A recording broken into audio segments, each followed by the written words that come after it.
Sengketa hukum Pilkada Kabupaten Tasikmalaya telah usai seiring putusan Mahkamah Konstitusi atau MK yang diketuk palu pada Jumat 19 Maret 2021. Dalam sidang yang dipimpin Ketua Mahkamah Konstitusi Anwar Usman ini, semua permohonan Iwan Saputra dan Iip Miftahul Paos ditolak.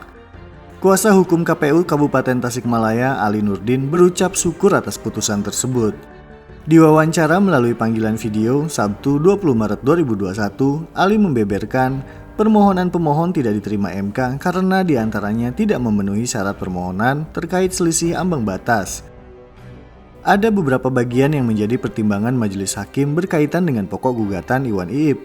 Di antaranya soal tuduhan pelanggaran yang terstruktur, sistematis, dan masif, serta tudingan politik uang yang dinyatakan tidak terbukti dan tidak beralasan menurut hukum.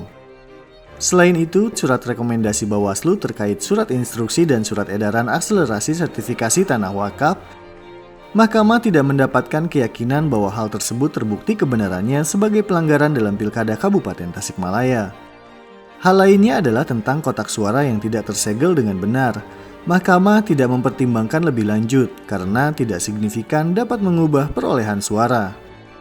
Oleh sebab itu, semua dalil yang diajukan Iwan Iip tidak diterima Mahkamah Konstitusi karena tidak beralasan menurut hukum. Kuasa hukum KPU Kabupaten Tasikmalaya, Ali Nurdin menegaskan, putusan Mahkamah Konstitusi merupakan putusan akhir yang harus dihormati semua pihak.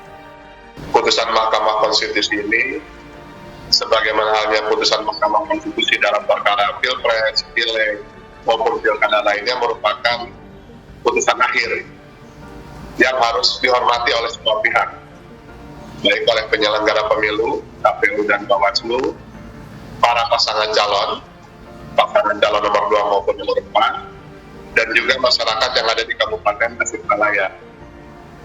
Sudah saatnya masyarakat Kabupaten Tasikmalaya untuk bersatu kembali, saling bahu-membahu untuk membangun Kabupaten Tasikmalaya. Dalam permohonannya, pasangan Iwan Iip meminta Mahkamah Konstitusi untuk mendiskualifikasi calon bupati terpilih atau pemungutan suara ulang di 9 kecamatan. Namun, keduanya tidak dikabulkan Mahkamah Konstitusi lantaran dalil-dalil yang disampaikan permohon tidak beralasan menurut hukum. Ali menjelaskan permohonan diskualifikasi tidak dikabulkan Mahkamah Konstitusi karena berdasarkan undang-undang hal itu bisa dilakukan apabila terjadi pelanggaran politik uang yang terstruktur, sistematis, dan masif. Begitupun soal pemungutan suara ulang. Menurut Ali, sebab diadakannya pemungutan suara ulang diantaranya terjadi bencana alam dan atau kerusuhan yang mengakibatkan hasil pemungutan suara tidak dapat digunakan atau penghitungan suara tidak dapat dilakukan. Selain itu, pemungutan suara ulang wajib dilakukan apabila petugas di TPS terbukti membuka kotak suara dan atau berkas pemungutan dan penghitungan suara tidak dilakukan menurut tata cara yang ditetapkan dalam ketentuan peraturan perundang-undangan. PSU itu ada beberapa sebab. Undang-Undang Pilkada telah mengatur pada pasal 112 yang menjadi dasar adanya pemungutan suara ulang. Pertama berkaitan dengan adanya pembukaan kotak dan atau adanya dokumen pemungutan dan penghitungan suara yang tidak sesuai dengan peraturan perundang-undangan. Yang kedua, pasal ayat 2 dan 3 itu berkaitan dengan pelanggaran yang dilakukan oleh petugas TPS di TPS yang menandai surat suara atau merusak surat suara. Misalnya surat suara dirobek begitu atau dibikin tidak sah.